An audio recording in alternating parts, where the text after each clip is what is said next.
పచ్చడి రుబ్బే పని లేకుండా, అలాగే మిక్సీలో వేసే అవసరం కూడా లేకుండా చాలా తొందరగా, క్విక్‌గా, టేస్టీగా ఏదైనా పచ్చడి చేసుకోవాలంటే ఈ టమాటో పచ్చడిని తప్పకుండా ట్రై చేయండి. వేడి వేడి అన్నంలో చాలా అద్భుతంగా ఉంటుంది. చాలా సింపుల్‌గా చేసుకోవచ్చు. అయితే రెసిపీ ఎలా చేయాలో చూసేద్దాం రండి. దీనికోసం ముందుగా ఒక సాస్ పాన్ తీసుకొని అందులో కొంచెం ఉల్లిపాయలు, అలాగే కొద్దిగా పచ్చిమిర్చి కూడా వేసుకోవాలి. దాంతో పాటు కొన్ని వెల్లుల్లిపాయలు కూడా వేసుకోవాలి. ఇవన్నీ వేసుకున్నాక కరివేపాకు, అలాగే కొత్తిమీరను కూడా వేసుకోవాలి. కొత్తిమీరనైతే కాడలతో పాటు వేసుకుంటే టేస్ట్ అనేది బావుంటుంది. సో, కరివేపాకు, కొత్తిమీర కూడా వేసుకున్న తర్వాత మీకు కావాల్సినన్ని టమాటోలు కూడా వేసుకోండి. ఇక్కడ నేను 2 టమాటోలని తీసుకున్నాను. వాటిని ముక్కలుగా కట్ చేసి వేసుకోవాలి. తర్వాత కొద్దిగా పసుపు, అలాగే మీరు రుచికి సరిపడా ఉప్పు, ఇంకా కారం. కారం మీరు ఎంత కారం తింటారనేది మీ ఇష్టం. నాకైతే పచ్చడి స్పైసీగా ఉంటే ఇష్టం. అందుకనే కొంచెం కారం అనేది ఎక్కువ యాడ్ చేసుకుంటున్నాను.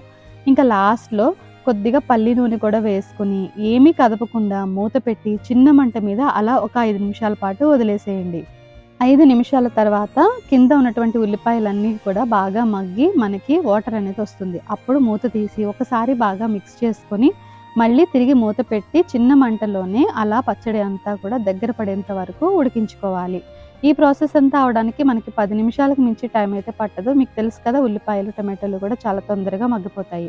ఈ రకంగా దగ్గరగా అయిన తర్వాత మీ దగ్గర పప్పు గుత్తి గానీ, మ్యాషర్ గానీ ఏది ఉంటే దానితో ఒక్కసారి బాగా మెదుపుకోండి.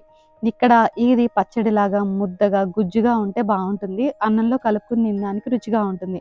మనం రోలు, మిక్సీ 2 వాడట్లేదు కాబట్టి మ్యాషర్‌తో బాగా మిక్స్ చేసుకొని, చిన్న మంటలో ఒకసారి మీరు దగ్గర పడిన తర్వాత దీన్ని దింపేసుకోవడమే.